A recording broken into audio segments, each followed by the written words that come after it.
ஜூட்டு என்ன செய்றீங்க? ஆங்கர். இதான் ஆங்கர். இந்த ஆங்கர் பாத்தீங்கன்னு சொன்னா முந்தி எவ்வளவு வித்துச்சுது? 450 ரூபா வித்தது. 450 ரூபா வித்த ஆங்கர் இப்ப பாருங்க விலையை பாருங்க எவ்வளவு போகுது? இப்ப 1050 ரூபா. பாத்தீங்களா ஃப்ரெண்ட்ஸ்? இதுக்கு தனியா உழைக்கணும். இதுக்கு தனியா உழைக்கணும். முந்தியெல்லாம் பாத்தீங்கன்னு சொன்னா ஃப்ரெண்ட்ஸ் இது வந்து 450 ரூபா தான் இந்த ஆங்கர். இப்ப சரியா விலை கூடிட்டு. அது வேணுனாலே சரி அண்டையான் சம்பளம். ஒரு தடவை தான் குடிக்கணும். ஒரு தடவை தான் குடிக்கணும் டீ. ஒரு நேரம் என்ன காலமா டீ குடிச்சா பின்னேரம் பிளேன் டீ குடிங்க சரியா? ஏன்னா ஆங்கர் விலை கூடிட்டு அதாலதான்.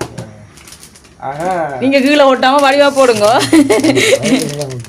ஒரு கொஞ்சத்தை கொட்டிட்டீங்க அப்படி கொட்டப்படா. நீ இதை மூடுவோம்.